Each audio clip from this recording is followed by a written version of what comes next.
If you're serious about growing on YouTube and you have $16, you're going to want to buy this, because it will take your YouTube game to the next level. So today I actually want to share some key takeaways that I got from it and hopefully convince you to pick it up for yourself. So sit back, relax, and get those credit cards ready. Now, I originally saw this book on Amazon. I wasn't super intrigued by it because I didn't know who Derral Eves was, but there was one thing that pushed me over the edge and convinced me to add it to the cart immediately. And it said that the foreword was by Mr. Beast. So I'm like, if Mr. Beast, aka the man, the myth, the legend, endorses this book, then I should probably go and check it out. So I hit purchase, and thanks to Amazon Prime's 2-day free shipping, it was here in no time. Oh, I gotta go get that. So I ripped it open and immediately started reading it. And it was good. I basically speed read this book. I read it so fast, in 2 days it was completely finished. Now I am thoroughly convinced that this book was worth the $16, but now I'm gonna share 3 things that I learned from it. Okay, so this was a big takeaway for me because it helped me understand how important knowing your audience actually is on YouTube. Because when you don't understand your audience, you're gonna post videos and you're not gonna get a whole lot of traction. Now, what do I mean by understanding your audience? How do you actually do that? Well, this book has an entire chapter dedicated to your audience, but there's one exercise that really helped me understand my own audience. And basically what the exercise was is you wanna imagine your target viewer, like the perfect viewer, the one that would get the most value from your content. And what you wanna do is you wanna stalk this person in your mind. Now, don't be weird about it because that's how you go to jail. FBI, open up!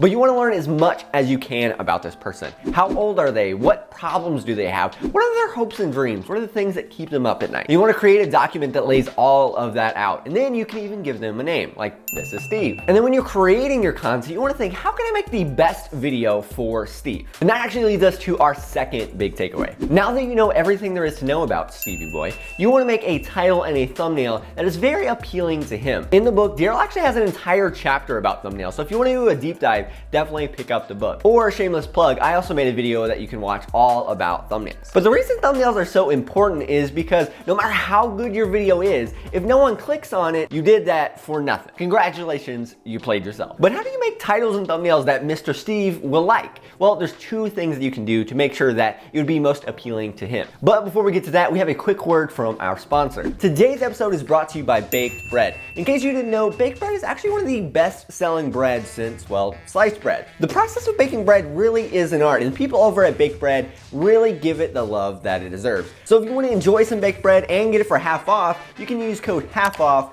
at the checkout. Thank you, Baked Bread, for sponsoring this video. Now, like I said, there are 2 things that you can do to make sure that Steve clicks on your thumbnails. The first is a little bit more basic, and the second is more advanced. So go back to that list that you made of all of Steve's problems. You know, the ones that make him cry himself to sleep. Man, Steve must have a hard life. But you want to take these problems and then solve them and put that solution in your title and your thumbnail. For instance, if Steve didn't know the best way to bake bread, you could make a video called The Best Way to Bake Bread, and then when Steve is scrolling through his YouTube, he's gonna see your video and immediately click on it because it is the solution to his problem.